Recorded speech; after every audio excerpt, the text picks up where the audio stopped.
원희룡 후보의 이 고의적 패배, 이 의혹 제기에 대해서 한동훈 후보 측은 지난번 그 두 사람이 밥 먹었을 때가 있습니다. 총선 직후에 식사 회동 때 그때로 시간을 돌려서 총선 전이었습니다. 죄송합니다.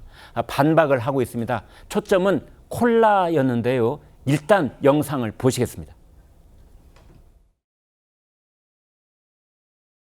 없는 것도 만들어야 될 그런 총선 승리의 절박한 상황에서 혹시 총선을 고의로 패배로 이끌려고 한 게 아닌지까지 생각할 수밖에 없습니다.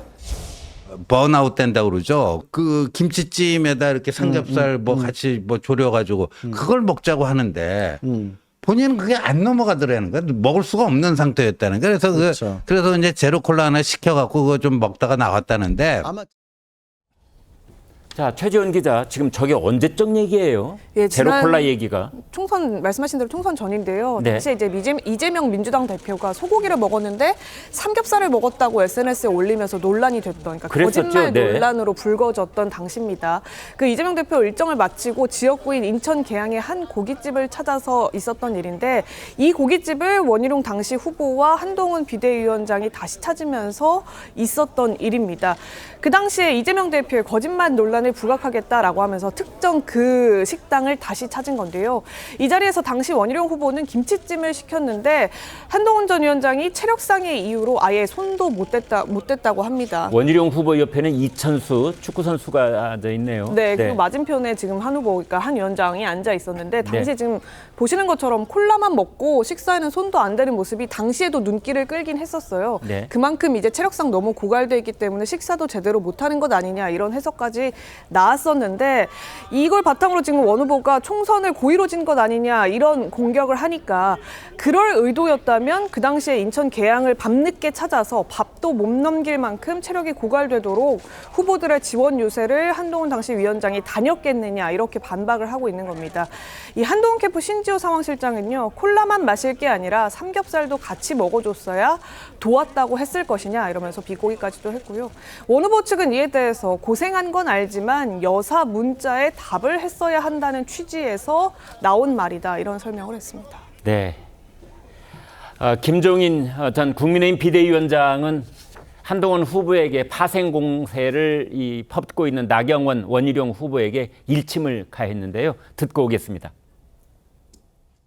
지금 현재 이 다른 세 사람이 한동훈 후보에 대해서 공격하는 얘기는 당 대표 선거와는 별로 관련이 없는 얘기들을 하고 있는 거예요. 다른 세 사람의 경우는 그 사람들한테는 미안한 소리지만 자력으로 대표가 될 수 있는 능력들이 없는 사람들이라고. 자력으로 대표가 될 수 없는 사람이기 때문에 나머지 세 명인데 네거티브에 집중하고 있다. 그런 거죠. 지금 솔직히 얘기해서 원희룡도 그렇고 나경원, 윤상현 그 사람들이 자력으로다가 지금 될 수 있다고 판단하고 나온 사람들이 아니거든요. 네, 최재원 기자. 지금 이제 한동훈 위원장, 한동훈 후보하고 붙어 있는 나머지 세 사람이 저런 얘기를 들으면 매우 섭섭할 텐데요. 그러나 또 현실을 인정하지 않을 수 없는 부분도 있는데, 그런데 김종인 위원장은 지금 이제 한동훈 후보의 지지세가 견고하다, 이런 얘기를 한 셈인데, 그 상황은 여전합니까? 여론조사가 나온 게 있나요? 네, 지금 그 문자 논란 이후에 여론조사가 또 집계가 된 것이 있습니다. 한국갤럽이 지난 4일이죠. 문자 논란이 불거진 이후의 조사, 그러니까 지난 9일부터 11일까지 조사한 내용이 공개가 됐는데요. 이 조사는 대상이 국민의힘 지지층과 또 역선택 방지를 위해서 무당층을 대상으로 한 조사입니다. 한동훈 후보 선호도가 45%로 가장 높았습니다. 이어서 나경원 15, 원희룡 12, 윤상현 후보 3% 순이었습니다.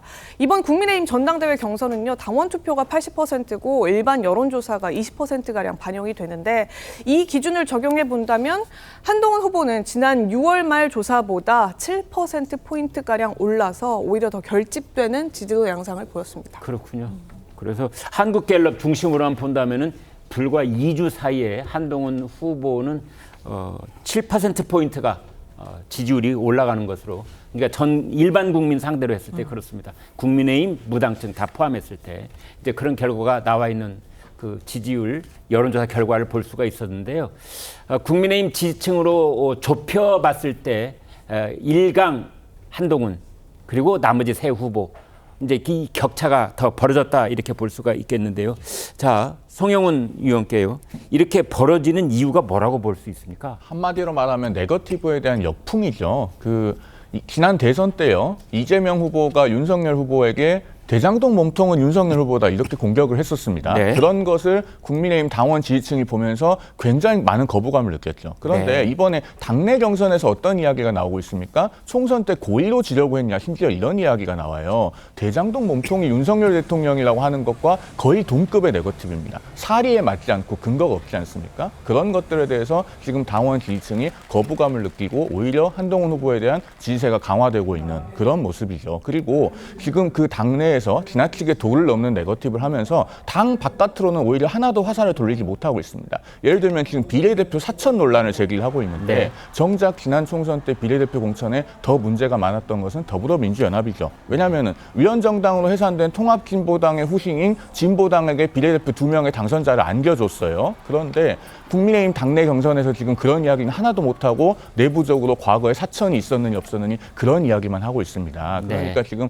당원과 지지층은 그런 류의 네거티브는 이제 그만하라는 단호한 신호를 저런 여론조사를 통해서 보내고 있는 것이죠. 네. 저희가 지금 방송 중에 아래 자막에 이제 여러 여론조사 결과를 여러분께 보여드리고 있는데요. 36%를 한동훈 후보가 지금 이제 차지하고 있다라는 국민 전체 여론조사가 있는가 하면 또 따로 국민의힘과 무당층은 45다 뭐 이런 여론조사 지금 따로 보여드리고 있는데 이렇게 하는 이유는 이 전당대회 때 투표를 행사하는 사람들이 국민의힘 플러스 무당층이기 때문에 그렇습니다. 이제 그 나머지 분들은 민주당 또는 다른 야당 지지자들일 텐데요. 그분들은 전화로 연결이 됐다고 하더라도 민주당이나 야당을 지지하는 사람이다라고 밝히시면은 이 투표에서 제외를 하기 때문에 그거는 이제 이번 전당대회에 직접적인 그 영향은 없습니다. 그래서 전체 국민들은 36 한동훈 후보 중심으로 봤을 때 그리고 이제 투표권이 있는 나중에 전당대회 그 투표 결과에 포함이 되는 분들만 따로 봤을 때 국민의힘 그리고 무당층 이건 45%다. 그래서 이제 저희가 45% 이 부분에 더 좀 의미를 둬서 소개를 해드리고 있습니다.